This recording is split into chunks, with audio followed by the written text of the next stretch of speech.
Welcome everyone to the first episode of the Beyond Profitability podcast, your one-stop shop for high-level business strategy and leadership. My name is Ziad Al-Mekkawi, and I'm joined by Dr. Hisham Al-Mekkawi, who's led multi-million-dollar corporations and has seen the do's and don'ts of business.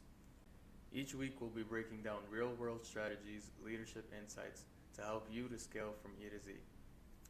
Now, without further ado, let's dive in. Dr. Hisham, would you like to introduce yourself? Thank you, Ziad. What a great pleasure to have you next to me. I am Hisham Al-Mekkawi. For you who don't know me, I started my career way back in probably 1995 as a restaurant manager in New York for Pizza Hut, a great brand that's probably still great until today. And journey lasted about 29 years to date. I went through many stages in my career, from a restaurant manager to an area manager to a regional director to a chief operating officer and managing director, vice president of hospitality, and a CEO for two companies in the last probably 6 years. A long journey full of pleasure and pain and gain. And for the next episodes, we would love to share that with you and with all business people out there, young and senior and CEOs, what actually have I learned in the 29 years, either as a manager or as a director or as a CEO. So hopefully you will find it very useful and very helpful, and tune in because we will have one of those every week for you. Plus we'll have few clips from every episode on different social media. So that podcast in specific, I would like to really talk about really what's beyond profitability. Many people think that profitability comes once we have everything in place and we have sales and we have people and we have organizations. Usually that's not the case, and we haven't seen that in many of the years I have been managing organizations and companies. It's not necessary that we have everything in place that profitability will come. And therefore, the main topic of the podcast is what makes profitability possible, and the most important, what will make it sustainable for a long period of time. If you jump into the mind of a CEO the minute he takes over an organization or a company, what's on his mind on his first day on the job? What's in his mind getting into a new organization, new challenges, new vision, new mandates from the owners or the shareholders or the stakeholders overall. And one of the things I actually see myself every time I walk into a new position is the end in mind, where we want to be in 5 years or 3 years from today. And everything after that revolves around that big picture. What is the big picture thinking? And how the CEO clears his mind to visualize what is this organization and what is this company will go in 5 years or 10 years from today. In order to do that, profitability is a given. Any organization that doesn't have profitability will not stay for another year or another month. So profitability is a given. And profitability varies from low to high to medium to maximum. But really what matters on the first day of the job as a CEO, or as a manager on the first day of the job, or as a director in a department and within the organization, what is the big picture of this organization and this company? And everything I do within my department or within my team it has to revolve around the big picture thinking.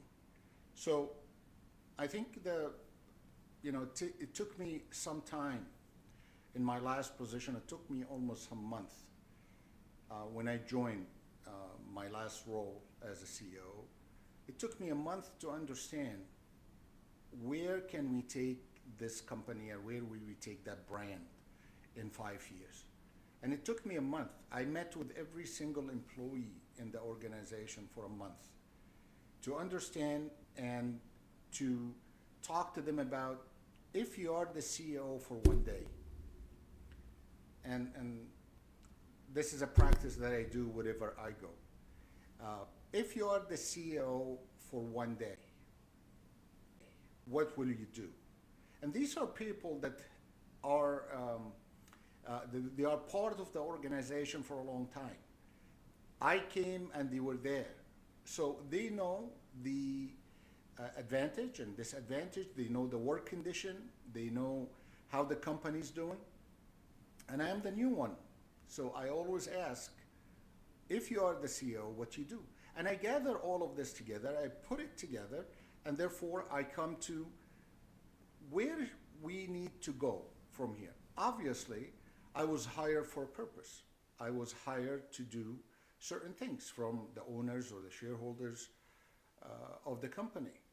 So how we can connect what the people are saying in the organization to what the owners and the stakeholders or the shareholders want in the short term and in the long term. So this is the mind of the CEO on the first day of the job, or the first month, or the first 90 days. But one thing, actually over the years, I see that what we think about on the first day, we deviate from it over time. Because if we have a vision, then we receive a lot of distractions, which is a day-to-day business. How the day-to-day business distracts us from the big picture that we should have in mind all the time. So what I like to say, keeping the main thing the main thing. It's always, it's a true story. When I was with Americana Group years ago in Dubai, and in my office I had a big whiteboard that I had a circle, and on that circle I kept the main thing. That main thing at that time was something, a goal for the organization. So everybody used to come to my office. He sees a big circle and it says the main thing. Every day I come to my office, I look at it because I need to remind myself, what is the main thing? What is all of us are working on in now and for years to come?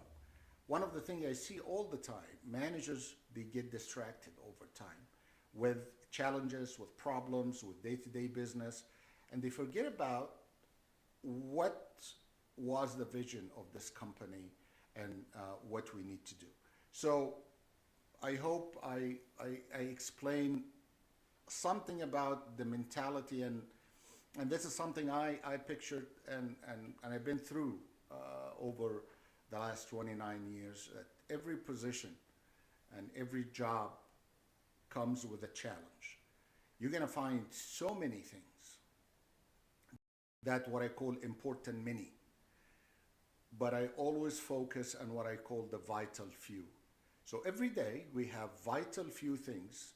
It's life and death. If we don't do it, it will affect the organization big time.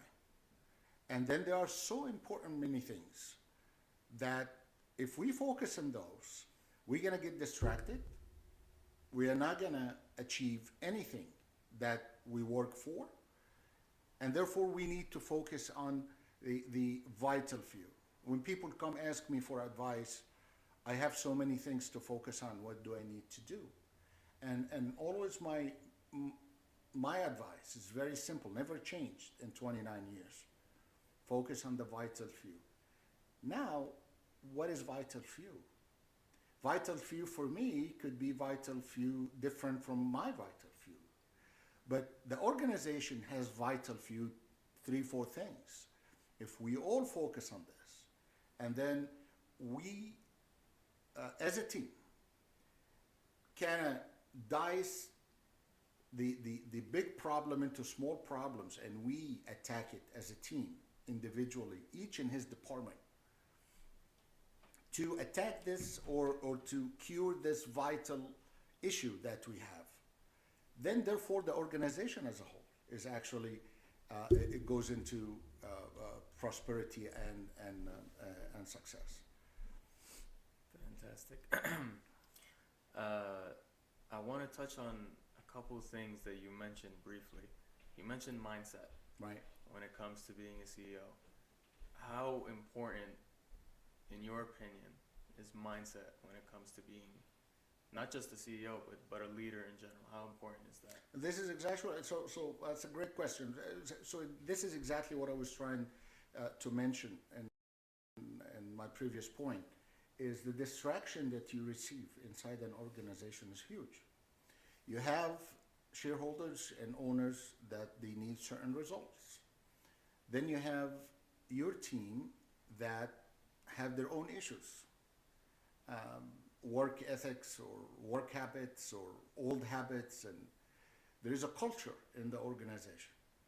How you create that culture to serve the purpose of the organization or the company. So when you come in as a CEO, your role as a leader is not to solve problems among people. You know, we have other people to do that. Your mindset has to be so clear on the main thing. No matter what happened, you focus on the main thing. So if you have a brand that is a great brand, international brand, everybody is recognizing the brand, but it has hiccups. Your main thing is how to actually fix these hiccups for the brand to be the best that it can be, or the brand to serve the vision. I want to double the business of this brand in 5 years. That's the main thing. Everything we do from a CEO down, it has to actually be on that. It has to be on how we double the business in 5 years. That's the vision. That's the big thing. From the vision, we draw the strategies. And we're going to have a full episode on strategy and strategic thinking and strategic planning. Stay tuned. I think that will be the next episode. But if we have a vision, that's fantastic. This is your destination.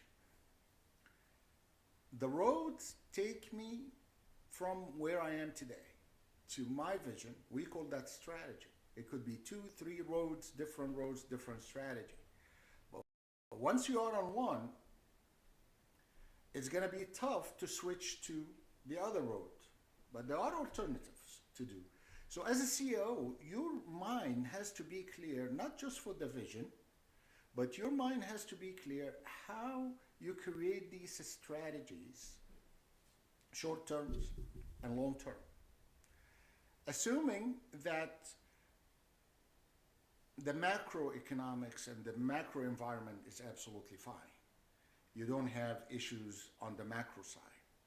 But one of the things we learn in business is, as a CEO, you cannot just be ready for vision and strategies. You need to be ready when things get crazy. If the macro starts acting up, let's say you have, the economy is, is not doing well. There are issues, political issues, and all of that. At that time, we switch from strategic to tactical. How we be, living and surviving the day-to-day business. Strategy, we pause the strategy at this time. So your mind, if your mind is full and has too many things in it, you are not going to have a clear mind to actually think about how I can create the strategies, how I can link the strategies into the vision, how I can get my people buy into these strategies and these roads to get us to the vision. And that's very hard to do. This is probably the hardest job of a leader to Delegate. not just to delegate, to make people buy into what you see.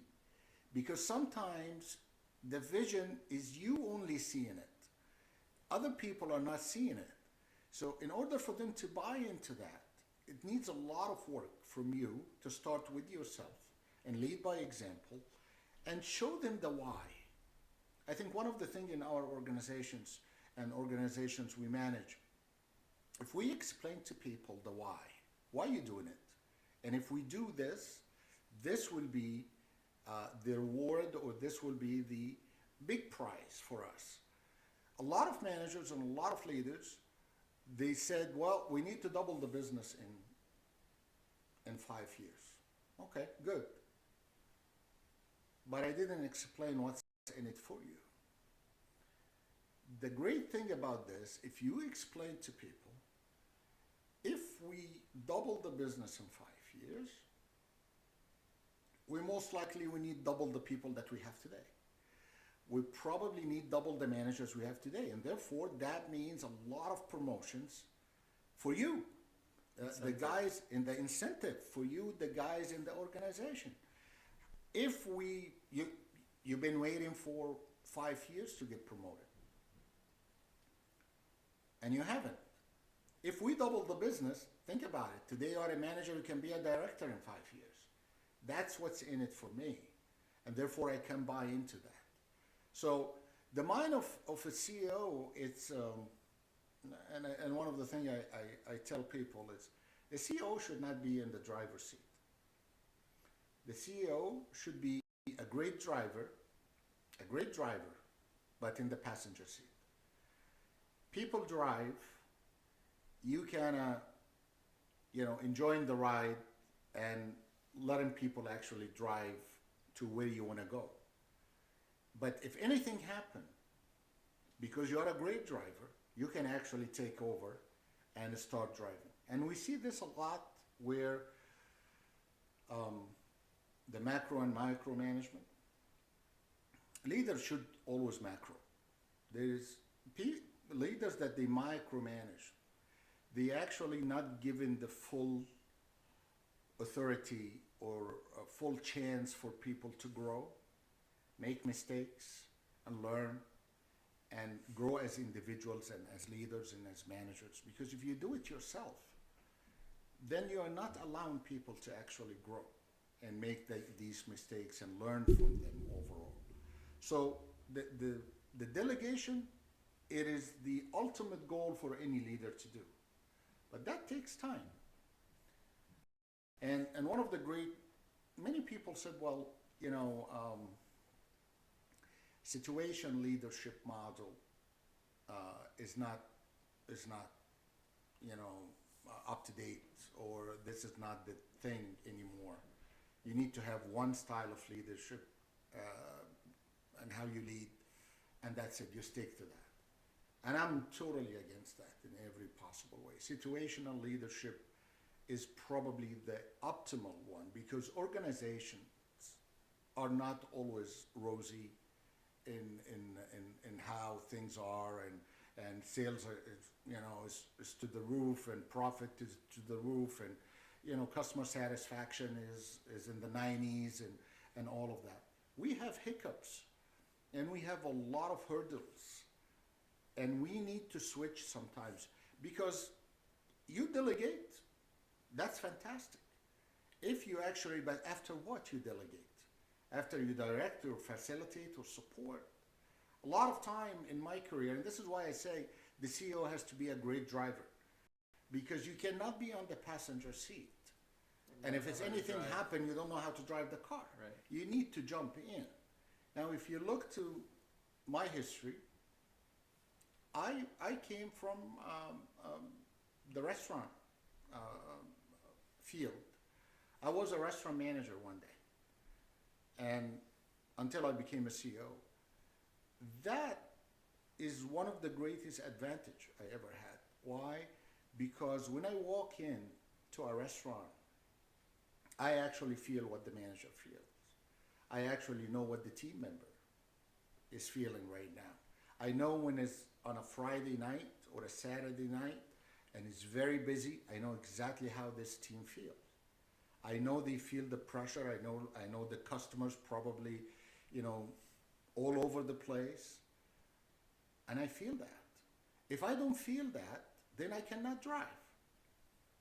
A true story. I tell you a true story. And when I was managing Pizza Hut in the Mid Atlantic region here, I was in the U.S.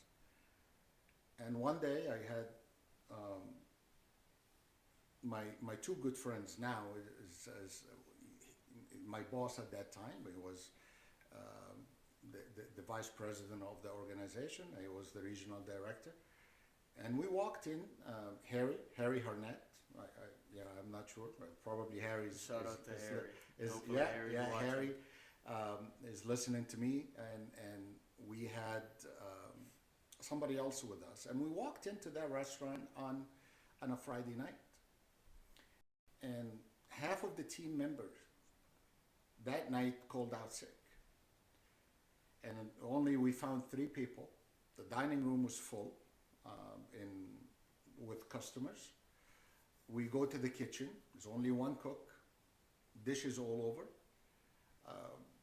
Tables. Time to start making pizzas. There's only one person. There's only one manager, and the dining tables are not even it's full of dishes, and nobody bussed the tables. And we looked at each other. We were 3 people, and I remember clearly. Harry said, "What are you gonna take?" I said, "I will take the cut table, which you cut the pizzas and you box them and you put them in." And Harry, he was a vice president, and he said, "I will take the dishes." And he went on the dishwasher and he started doing the dishes. This is a time where if you didn't have the background, if you actually came to a business where you don't know how to drive, you don't know how this Friday night feels. These are the top executive of the company walking into a restaurant and becoming team members, just like the old days. So this is the leadership. This is a true definition of leadership and how the CEO should be. But to go back to your question, the CEO, regardless of anything happens on a day-to-day, he has to have a very tough mindset. Clear with toughness. Pressure will come, things will happen.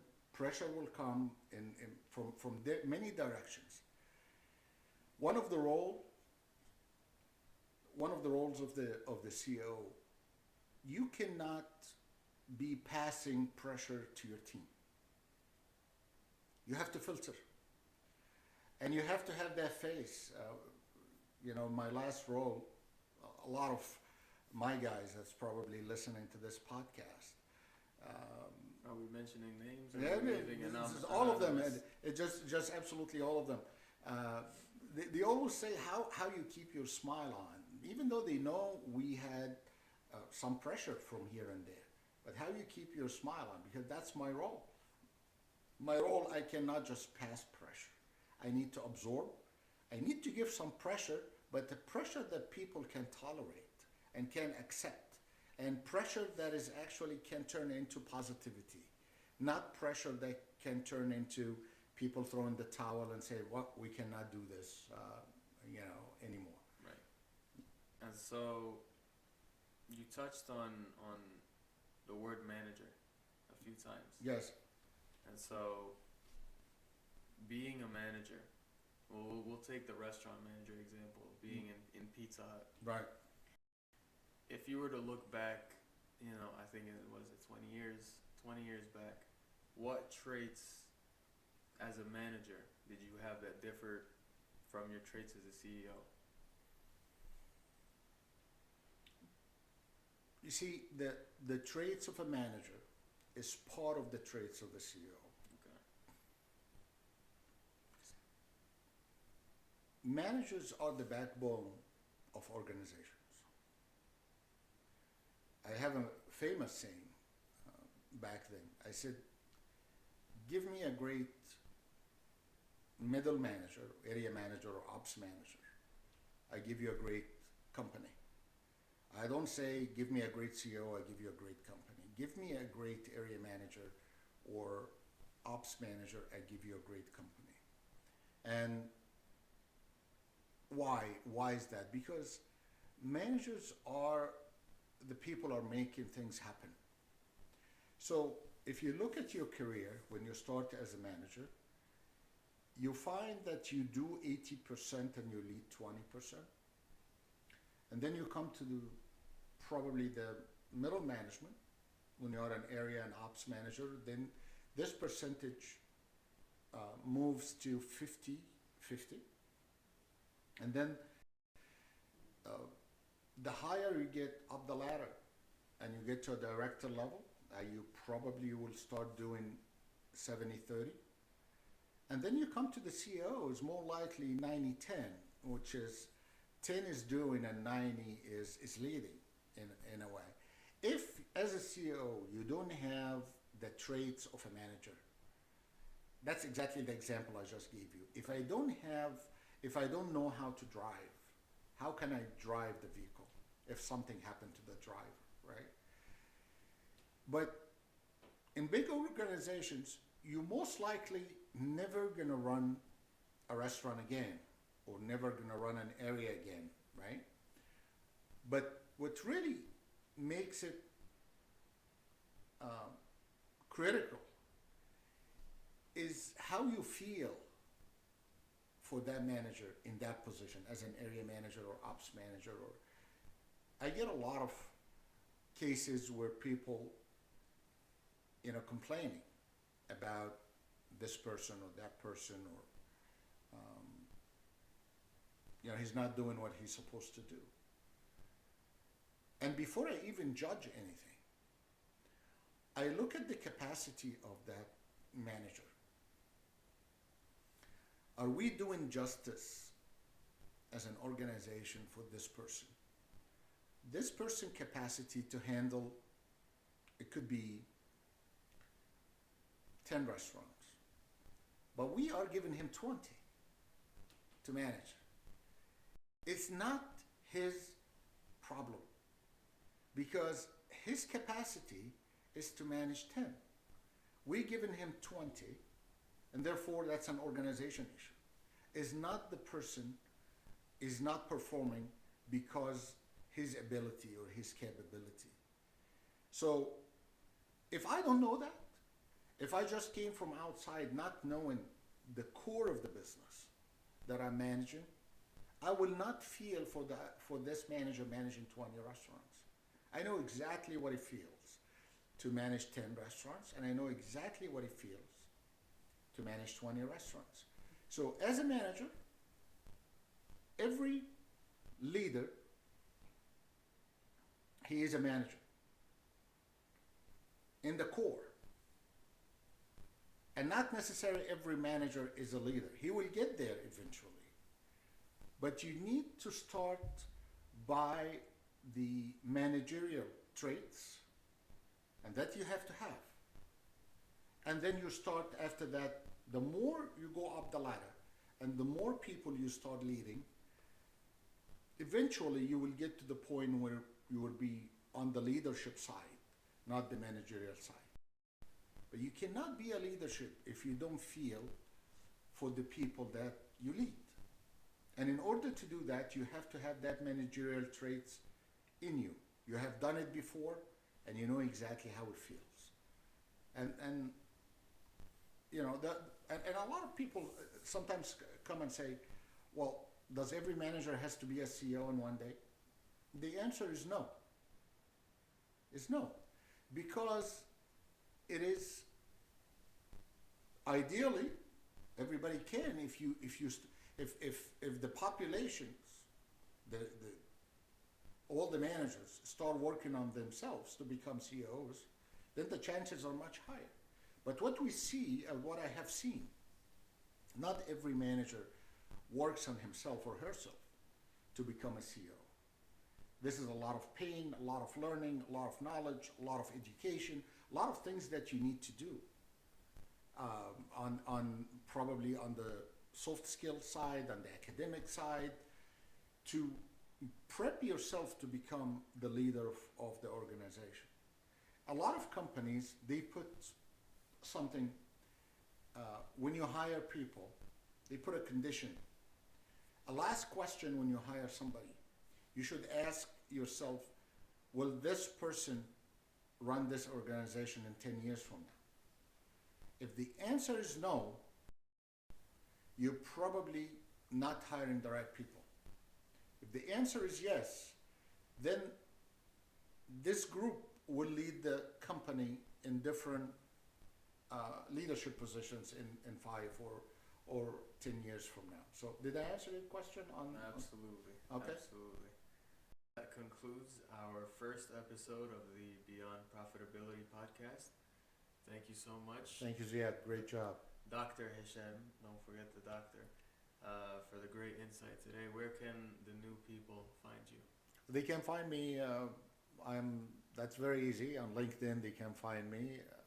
This episode mainly will be on my YouTube channel, and I'm sure we will have clips of the episode as well on many social media platforms. But thank you very much for moderating this.